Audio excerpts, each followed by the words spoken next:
Saint Peter's Pop Corner. Let's hear the Pope. Oke, so kita kembali lagi di Saint Peter's Pop Corner episode yang kedua bersama Miss Kalista dan Mr. Thomas di sini dan bersama Pater Peter yang kita cintai bersama. Salam jumpa lagi Kalista dan Thomas. Kita berjumpa lagi di episode ini. Dan tentu saja untuk teman-teman kita di Saint Peter, para guru, pegawai, yayasan, anak-anak dan orang tua semua. Saya harap kalian betah melihat wajah-wajah kami seperti ini. Lihat Kalista, lihat Thomas, lihat saya. Please jangan kabur nih Miss Kalista lagi kabur lagi. Oh jangan dong. Sini ya, sini bentar dong. Oke. Buat kalian yang memang belum nonton juga ya episode 1 kita udah naik minggu lalu. Betul. Kalian juga wajib nonton ya. Wajib. Harus nonton dari episode 1 karena episode 1 itu topiknya juga menarik. Nggak kalah menarik dan seru. Itu penting malah ya. Penting dan reliable. Karena itu membahas tentang pendidikan. Pendidikan. Nah, untuk lebih jelasnya kalian nonton aja di episode 1. Betul banget.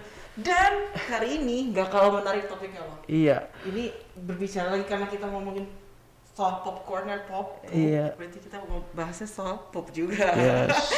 Dan cukup dalam ya hari ini. Cukup dalam dan menarik dan asik untuk diperbincangkan dan sangat relevan sekali dengan kondisi yang sedang terjadi saat ini. Khususnya sekarang ini kan lagi pandemi dan memang topik ini berkaitan dan mungkin bisa menjadi pegangan ya untuk kita. Betul. Apa yang dikatakan oleh Paus minggu lalu gitu. Ngomong-ngomong soal Paus nih Padre, Mr. Thomas dan teman-teman semua, anak-anakku yang paling aku kasih. Jadi minggu lalu seperti yang Mr. Thomas bilang, jadi tuh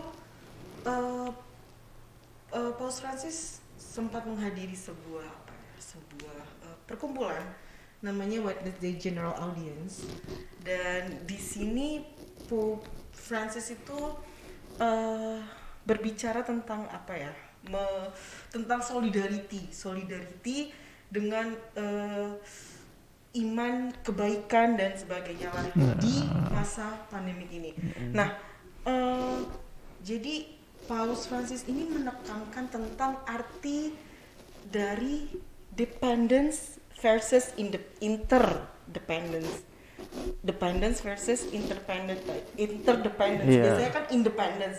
Ini udah ketergantungan. Jadi kita kayak bergantung, satu orang nih bergantung versus saling bergantung. Jadi si A sama si B saling bergantung di masa pandemik ini.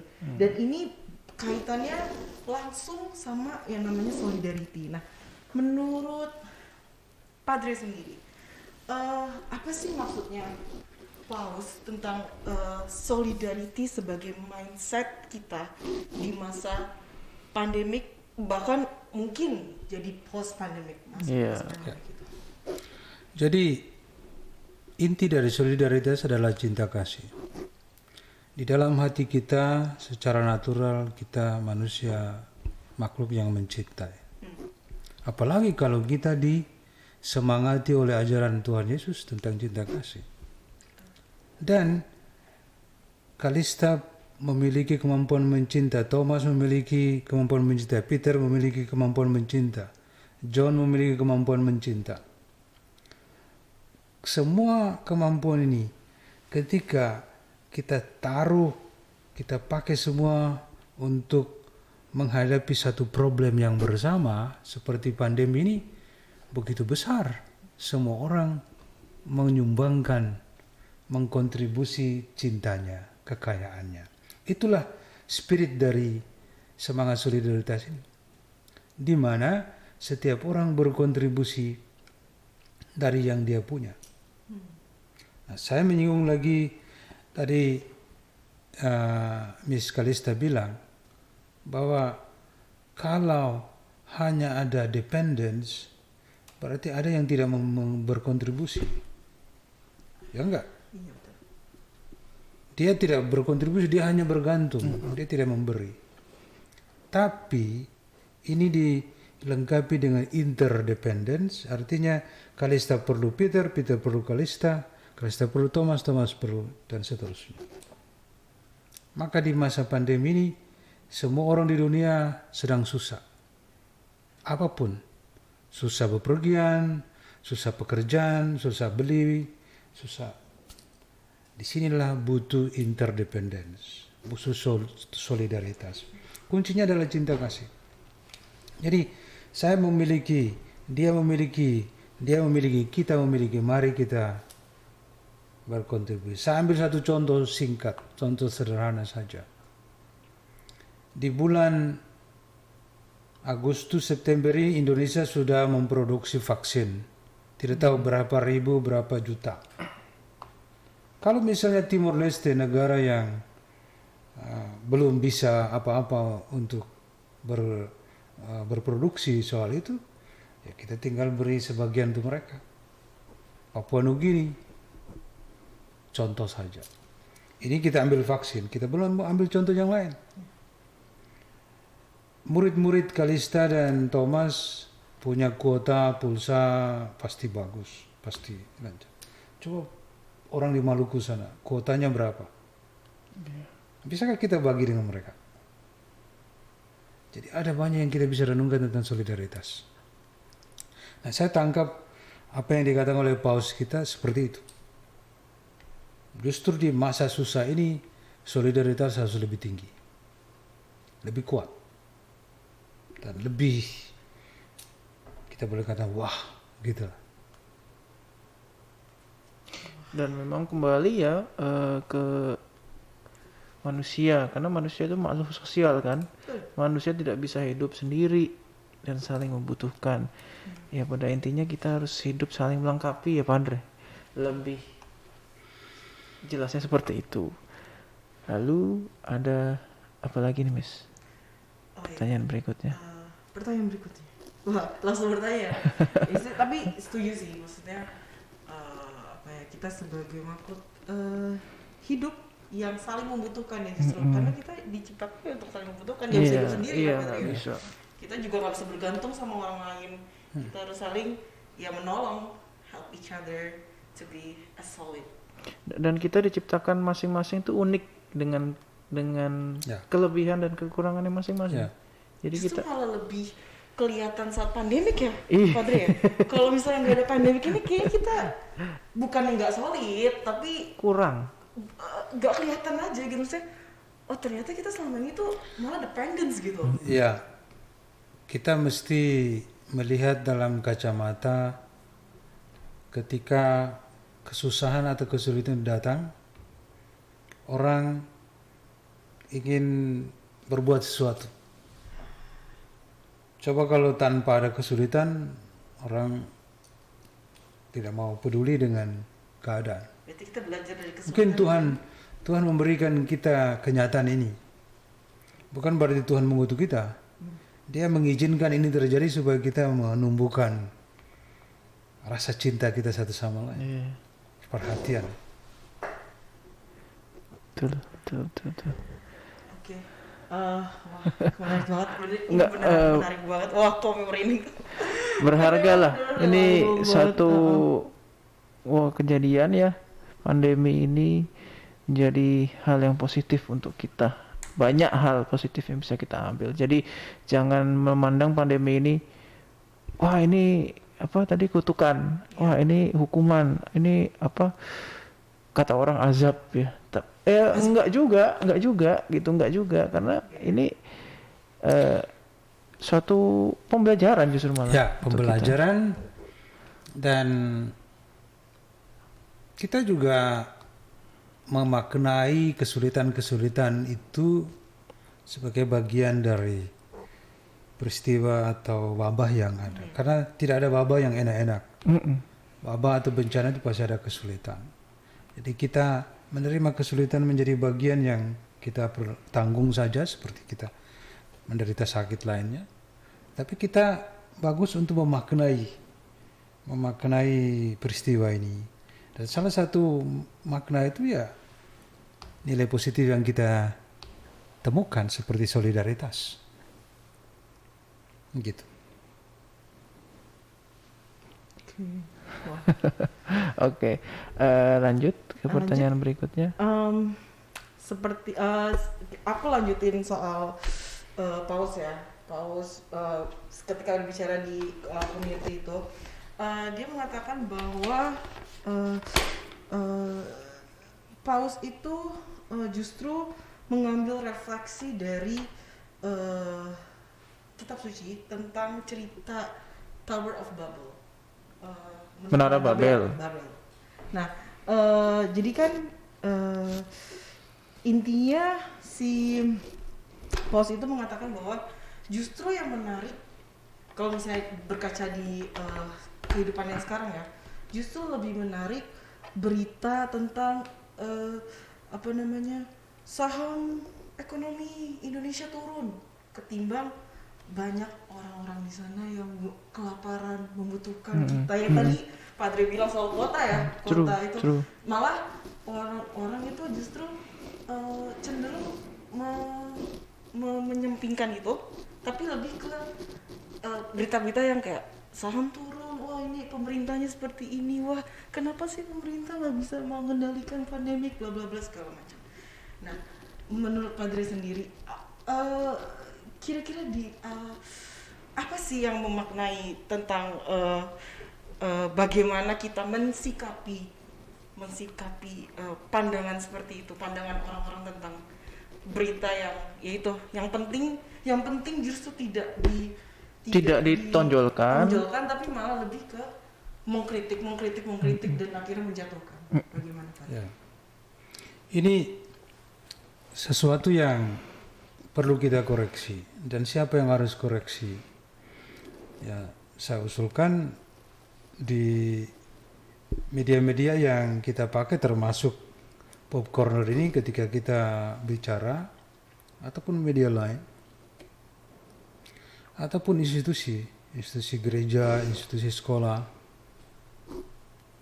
Salah satunya adalah ketika gelombang kritik itu yang lebih mementingkan berita politik, berita kontroversi daripada itu, salah satunya kita tidak usah menyambut, tidak usah repost mereka punya berita, tidak usah wartakan.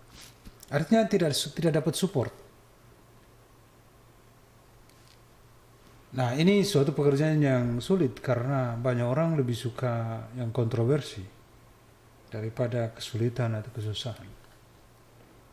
Tapi kalau satu kesadaran bersama bermedia begini, kita coba kembangkan apa yang disuarakan oleh Paus dan oleh orang-orang yang berhati nurani di gereja, di sekolah kita.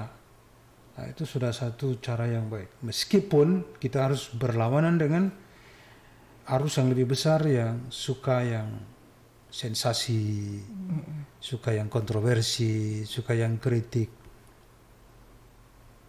Nah, kita mesti katakan bahwa jangan menari-nari di atas penderitaan. Itu tidak baik. Jangan bicara soal ego kita pada saat penderitaan sedang besar-besarnya. Itu pasti orang yang tidak punya cinta kasih. Entah siapa dia, pejabat pemerintah, figur publik, orang media, bahkan romo atau uskup. Sikap-sikap begitu, ya kita pantas menaruh mereka bahwa mereka bukan out of context itu. Gitu. Semoga apa yang kita bicara ini adalah salah satu dari banyak media yang ingin mengikuti arus yang sebenarnya sesuai reality. Gitu. Kalau reality begitu kita ikut masuk ke dalam, kita ikut beri support, beri atensi kita, simpati kita, bahkan mungkin pengorbanan kita. Gitu. Iya, aku ada pertanyaan sih, Pater. Kan tadi dibilang kita jangan mensupport ya. Itu kan secara general.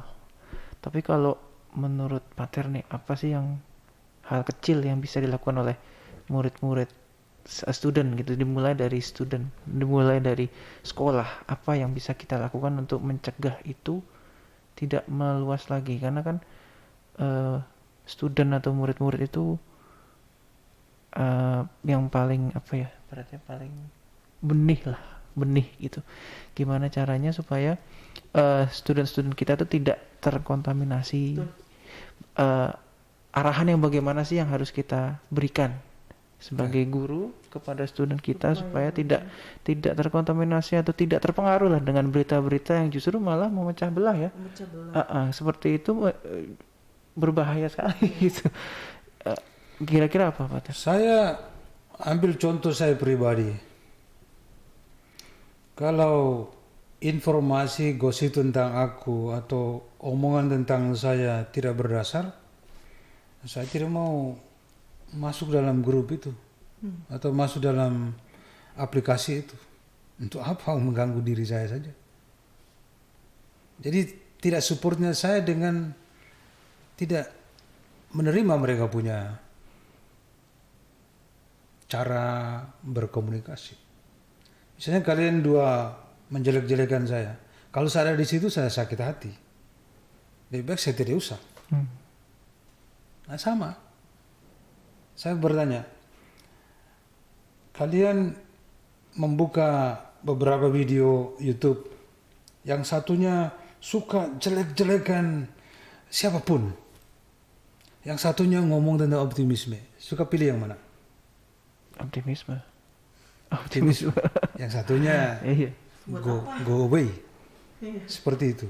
Saya mengatakan tidak support, artinya jangan ikut dia. Lebih-lebih anak-anak kita. Jadi para siswa dengar Romo bicara, Romo hanya mengatakan kalau yang itu hanya maki-maki, apakah worth it untuk ikuti? Pasti tidaklah.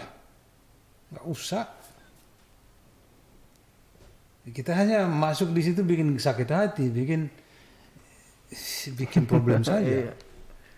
Atau saya tidak mengerti konteksnya, saya langsung forward ke yang lain. Itu namanya saya mendukung dong. Nggak usah. Dan tidak berguna untuk aku juga. Dan kebanyakan dari kita adalah consumer dari informasi, lalu tanpa mengerti sesungguhnya kita menjadi messenger dari yang kita tidak mengerti itu. Nah, ini Padre. Wah, ini menarik Padre. Menurut Padre sendiri, menurut Paus sendiri, apa tanggapan Paus soal ini? Ketika kita menyaring informasi yang kita nggak tahu kebenarannya, tapi kita nggak tahu kebenarannya, tapi kita sebarin ke orang lain. Mungkin kalau bahasa gaulnya gosip ya, Padre. Nah, menurut apa sih tanggapan Paus tentang ini? Ini kita bicara soal solidaritas ya. Mungkin solidaritas itu membawa kebaikan, but sometimes solidarity can build this kind of negative things such as gossip and something like that. Bagaimana Paus menyikapi ini secara umum? Dan mungkin bisa dijelaskan ya ke murid-murid Saint Peter. I'll tell you, Calista and Tom, that gossip will ruin solidarity. Gosip akan merusak solidaritas. Kita tiga bekerja sama berempat dengan John. Kita baik-baik semua ini. Tapi dari situ aku pergi ceritakan keburukan. Kan saya merusak solidaritas. Paus bertemu dengan umat waktu General Audience hari Rabu yang tadi Kalista bilang. Itu kegiatan rutin Paus setiap hari Rabu dan hari Minggu. Dia bilang tokoh utama gosip adalah setan. Devil. Dan devil itu masuk ke otak setiap orang yang suka tanpa dasar ngomong. Lalu mereka itu menjadi duta dari devil itu. Secara tidak langsung. Jadi yang penyebar gosip atau suka cerita itu adalah murid-muridnya setan. Jadi anak-anak dengar Romo bicara sama guru-guru kalian, dengar itu, bahwa kalau Anda menemukan sekedar gosip tidak benar, lalu Anda ikuti, Anda sudah masuk dalam situ, menjadi bagian dari situ. Ini tidak baik untuk pendidikan kita, nggak bisa. Pendidikan yang hanya menciptakan gosip itu lebih baik go away. Setuju. Nggak bisa Sangat setuju. diterima. Gitu. Iya. Menarik ya. Dalam sekali. Berarti intinya adalah di dalam solidaritas itu ya pertama positivity. Kalau udah negatif tinggalin aja. Dan di dalam solidaritas itu seperti yang Paulus canangkan, do I think about others? Apakah kita memikirkan orang lain ketimbang kita harus kayak ngurusin orang lain? Lama-lama lebih kayak justru berpikir tentang orang-orang ya itu kayak tadi pandemik yang mungkin butuh bantuan kita dan apa segala macamnya, dan itu sesuai dengan ajaran Paulus ya, gak lari dari situ loh tuh Mr. Thomas. Wah seru juga ya. Seru. Wah. Dan iya, apalagi sekarang nggak cuma anak-anak atau remaja atau kaum muda, orang-orang tua aja kadang-kadang kalau nerima message nih Romo tentang misalnya nih di Bekasi ada berapa yang positif, belum tahu kan kebenarannya benar apa enggak, langsung di forward, jadi jangan forward, jangan repost. Betul. Buktikan dulu. Kita nggak tahu. Pengalaman saya, para guru, teman-teman, anak-anak semua, orang tua, pengalaman saya, kalau saya dapat satu judul yang bombastis atau fantastis di medsos, saya cek dulu media-media besar ngomong tentang apa, saya cek. Kalau itu baru saya ngomong dengan teman-temanku Romo di ruang makan. Kalau belum ya saya senyum-senyum saja kalau mereka cerita. Karena saya tahu bahwa belum terbukti. Betul. Wah. Dan saya yakini diri saya tidak pernah share sesuatu pun di medsos. Medsos itu saya lebih pakai untuk meng-create message lalu share. Gitu. Dan yang pasti Di lewat media ini saya mau katakan kepada para guru, teman-teman dan anak-anak, we are not only sharer of messages. We are creators of messages. Jadi create sesuatu yang baik, yang inspiratif. Seperti kita buat kegiatan ini.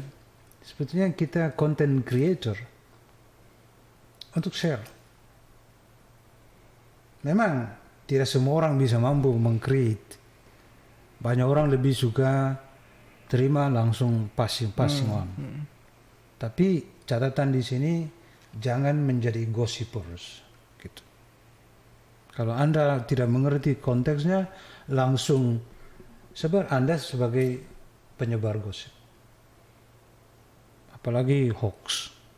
Iya, banyak ya sekarang malah. Bahaya juga itu. Menarik. Ya.